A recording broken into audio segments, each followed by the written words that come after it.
What's up, guys? Welcome back to another episode of Make It Make Sense. I'm your host, Bottles and Beers. Today, we're going to be talking about 5 fragrances that are perfect for this holiday season. Keep it locked. Right after the intro, do me a favor, hit that like, subscribe, notification button. We'll get right back to it. Pow!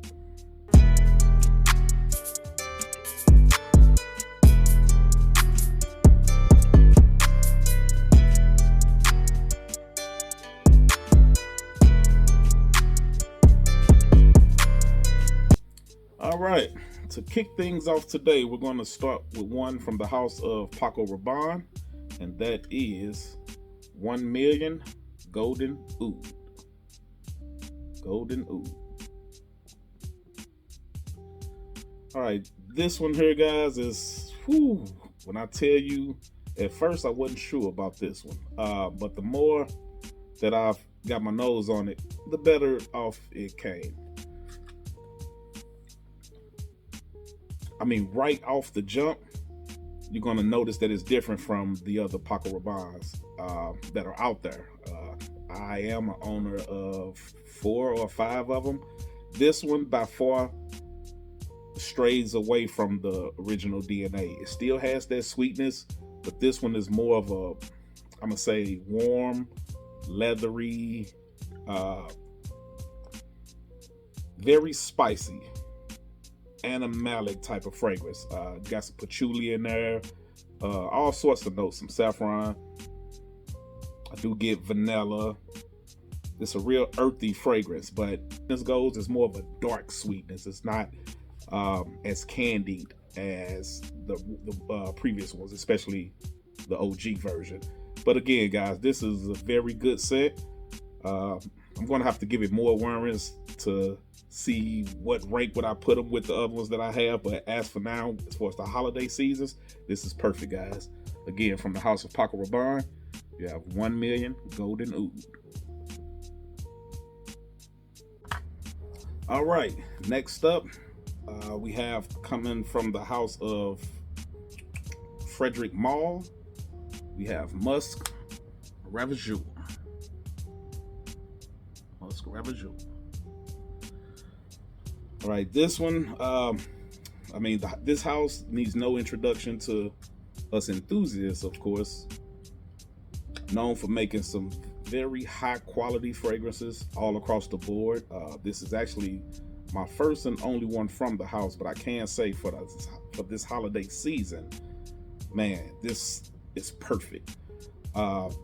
It's perfect for the darkness and the sweetness that it has. It's strong enough to cut through any type of holiday cooking, festive events. You tend to be around a lot of people. You might have a lot of different fragrances going on in a closed space.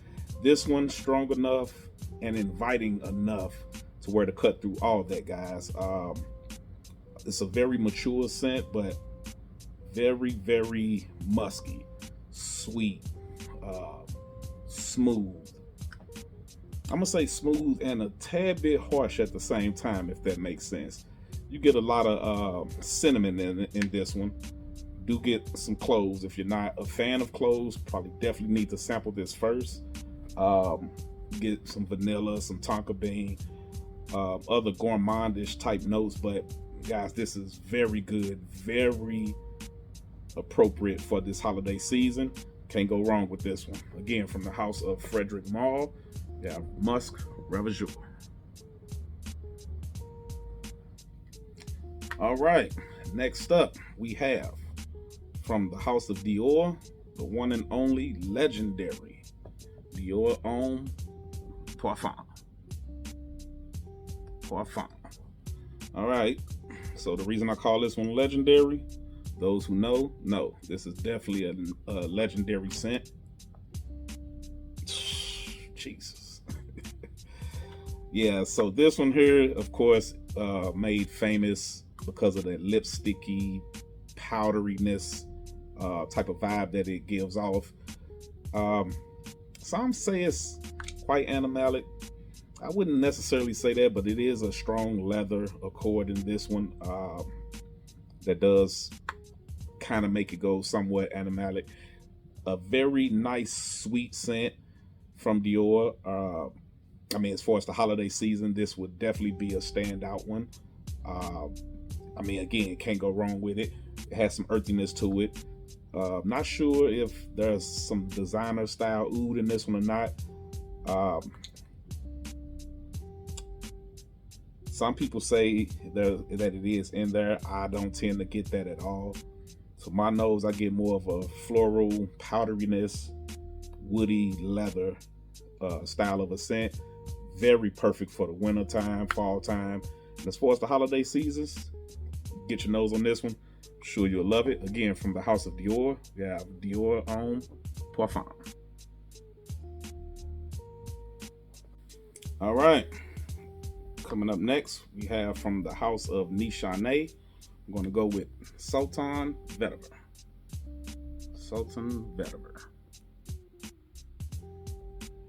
All right, this one, needless to say, is a vetiver style fragrance. But when I say vetiver, I mean every type of vetiver you can think of. This one has too many different kinds of vetiver for me to name them all. I think it's like 5 or 6 different ones. Very strong, earthy style of vetiver. It comes out fresh, clean, earthy, dirty, all wrapped into one. You could definitely tell that there's many different styles of vetiver in this one. Also get a leathery type style, a leathery type of note, aromatic type of note. All of the above in this one. This is quite strong, so definitely go light on the sprays. What I like about this one for the holiday is most people tend to go for the more dark, sweet style of fragrances, more gourmandish type. This one, it has that darkness, but it's also bright in a sense. The vetiver in this gives it a certain brightness that would definitely stand out and project pretty well if there's again a lot of cooking or anything like that going on with baking, cooking, just all the above. This style of fragrance will cut through that and give off a very pleasing, inviting aroma. Again, from the house of Nishan, we have Sultan Ver. Definitely get your nose on this one, guys. This one of the best vetiver fragrances that I have in my collection. Just might be number 1. Definitely. All right. Coming up last but not least, we have from the house of Nasomato, we have Pardon, or Pardon, whatever you want to call it.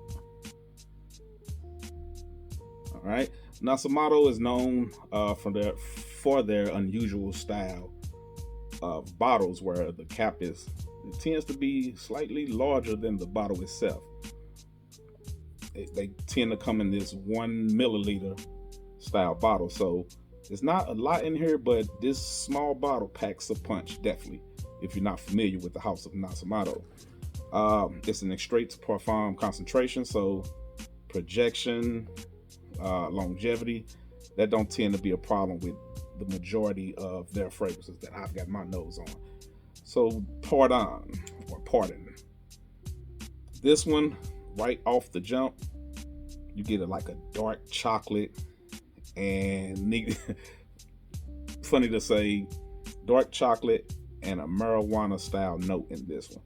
Now I don't think that was intended to be that way, but it does come across that way. I don't know if it's with the dark chocolate mixing with the magnolia, or whatever other florals that's in this one. But again, this is a very potent style of a fragrance. It is sweet. You get a lot of tonka bean in this one, cinnamon. Again, it projects very well, but it's very smooth. It's a creamy style, probably from the sandalwood. I do get some sandalwood in here, some a tad bit of oud in this one, which comes from argawwood. It's not potent. It's not a skanky style of oud, but I guess it does give it more depth to the fragrance. But yeah, this is a gorgeous scent. Even if you're not a fan of the smell of marijuana, I don't want you to think that that's what you get immediately or that type of potency. But even if you're not a fan of that smell, you still should at least sample, get your nose on this one. Still think you'll like it. Again, from the house of Nasamaro, you have Pardon or Pardon. All right, we're gonna wrap things up. I appreciate you all for being here. Again, if you like this style of content, it don't take no type of energy. It's free to smash that like button, the subscribe button, and if you've tried any of these fragrances, let me know in the comments what you think. And until next time, talk to you later. Pow.